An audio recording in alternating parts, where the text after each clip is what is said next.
Let's just face it, a lot of what she says does not meet the truth test. That's a very nice Minnesota way of saying.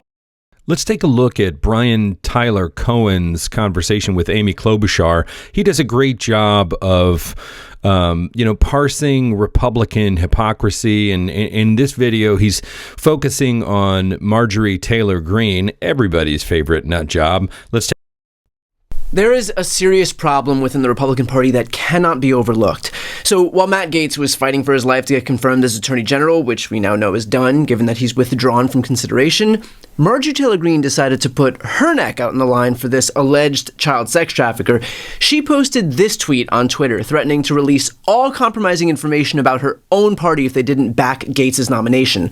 Quote, "For my Republican colleagues in the House and Senate, if we are going to release ethics reports and rip apart our own that Trump has appointed, then put it all out there for the American people to see. All the ethics reports and claims, including the one I filed. All your sexual harassment and assault claims that were secretly settled paying off victims with taxpayer money. The entire Jeffrey Epstein files, tapes, recordings, witness interviews, but not just those, there's more. Epstein isn't the only asset. If we're going to dance, let's all dance in the sunlight. I'll make sure we do." So there are two major issues here. The first is that Marjorie Taylor Greene was issuing these threats to her party so that they wouldn't stand in the way of the nomination of an accused child sex trafficker. Think about that for a second here. She was running cover, issuing threats to protect the guy accused of trafficking a minor in a political party that beats its chest as these defenders of the children, in a political party that calls the other side groomers, in a political party that was so committed to the bit of cosplaying as these anti-pedophiles in government that they tried to have the owner of a pizza place killed because someone decided that a trafficking ring was located in their non-existent basement.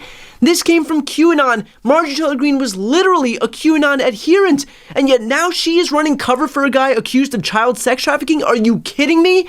The other thing I'd like to just add to this is, when we're talking about conspiracy theories and how seductive and sticky they are, it's easy enough for someone on the left, like myself, to listen to Pizzagate and roll my eyes and shake my head and think about how crazy. But when somebody, even a known conspiracy theorist like Marjorie Taylor Greene, dangles something that plays to my excitement of it's the Republicans that are pedophiles, this should be good, I am more inclined to take something like that seriously. And that's the problem is, crazy is crazy, but when it's a flavor of crazy that you like, it's more seductive. I know that it's almost a joke to say that Republicans don't believe in anything, but truly, these people are so completely devoid of principles or values that I cannot imagine a more morally pliable group of people on the planet. But the second issue is perhaps worse here, because while Marjorie Taylor Greene's efforts to save Matt Gaetz failed, maybe we talk about the notion that there are, and I quote, other ethics reports and claims, sexual harassment and assault claims that were secretly settled paying off victims with taxpayer money, Jeffrey Epstein information. Are we just going to pretend that those don't exist now? She was so quick to air her party out when she wanted to gain leverage with it, but guess what? What she said still exists. It's still out there. It doesn't just go away because Matt Gaetz didn't become Attorney General. Neither she nor her party should be absolved simply because her threat failed to actually move the needle. She decided to air some dirty laundry as leverage. The leverage failed, but the dirty laundry doesn't go away. Now, I had asked Senator Amy Klobuchar about this exact issue, and here's what she had to say. Marjorie Taylor Greene had threatened her own party that she would release a raft of damaging information on them about taxpayer-funded payoffs and among other things if those people didn't get on board with Matt Gaetz. So obviously the Matt Gaetz thing fell by the wayside, and yet she still left standing with these claims that all of a sudden there was, taxpayer-funded payoffs, and there was a lot of sexual misconduct going on. So is that to say that it's some poorly kept secret in Washington that House and Senate Republicans have been engaging in this kind of behavior and that there's more to be uncovered? I don't know. Let's just face it, a lot of what she says does not meet the truth test. That's a very nice Minnesota way of saying it. So I think the bigger issue here is that the Republicans have a small margin in the House. They have a margin big enough to confirm nominees in the Senate. We know that. They are going to have to make their own decisions about this. This isn't to say, Democrats are right now busy, despite some of our members losing. We're there night after night after night confirming judges and doing our jobs.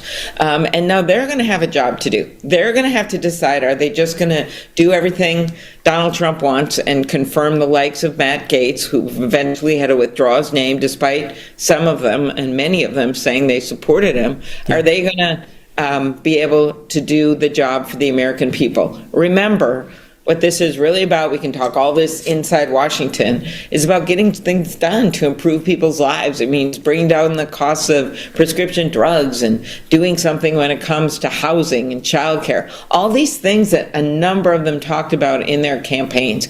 And the way I look at this, even the nicest analysis of this, is that they are being just distracted and pulled aside by this clown car of things that are happening. And Donald Trump likes to run things with disruption, right? It's kind of catnip for people. And that's what he does. And he did it with Matt Gaetz. He's probably going to do it. We know he's doing it in the future with some of these nominees. And my hope and our job is just to get things done. We're doing this right now while we still control the U.S. Senate to the very last day. Senator Schumer and the rest of us are committed to getting things done. That includes a budget at the end of the year, getting some of these pieces of legislation, bipartisan legislation passed. We're just going to keep doing our jobs. Next year, same thing. And we're going to have to pick our fights because I think some of these people, as you saw from Matt Gaetz, we made our views clear. We weren't shy. We weren't hiding. Yeah. But in the end, they are going to have to decide whether or not they want to have people like Matt Gaetz even be nominated. Or are they going to spend their time running after that, spend day after day meeting with Matt Gaetz? Or are they going to actually do the job and work with us on very clear things that need to happen in this country when it comes to economics? That's what the voters want. I know. I just won an election. I know where they are, and they don't want to spend their time swirling around trying to figure out whether or not an ethics report will be released. Let's put some competent people in these jobs. Now, Senator Klobuchar is a little more willing to cast off what Marjorie Taylor Greene is saying than I am, which makes sense given her focus on legislating and my focus on the media. And she puts her finger right on the point, is that, the postmortem of this election seems to be that people wanted a strong leader. They wanted change, and from the gut, people who I guess aren't paying attention, or, it's tempting to say they're not smart enough, but I don't think that's fair. I think we elected somebody who is incompetent, hoping that he was going to do what he promised, which is make things better, despite the fact that we had 4 years of him where he proved his incompetence. People want the government to work for Americans. That's the fundamental thing here, is we've elected incompetence hoping that it's going to be different the second time around. I do think we agree on the broader point here that all of this is indicative of the chaos that surrounds the Trump administration and his acolytes like Marjorie Taylor Greene. She is less of the cause of these problems than she is the symptom of a broader rot in that party. The Republican Party more broadly, since the days of Newt Gingrich, has been engaged in exacerbating tensions, causing chaos, and waging fights because they felt it was politically advantageous. Marjorie Taylor Greene is just the latest iteration of that. But this is what you get with Republicans in charge. It is trash TV. It is unnecessary drama, which might be fun for some people who aren't affected by it, but let's remember that a lot of what happens in Washington is life or death for a lot of Americans out there.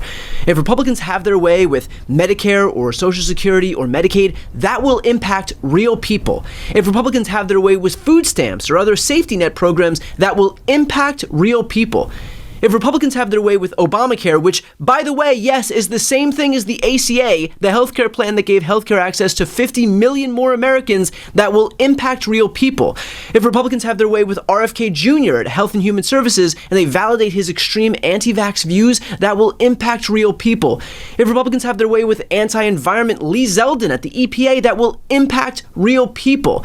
I know that Republicans want to see everything that doesn't help their wealthy donors burn, and the mainstream media is just enthralled with the ESPNification of politics, but behind all of that bullshit are the impacts on real people, people who rely on a functioning government to survive. And it's not a game to those people.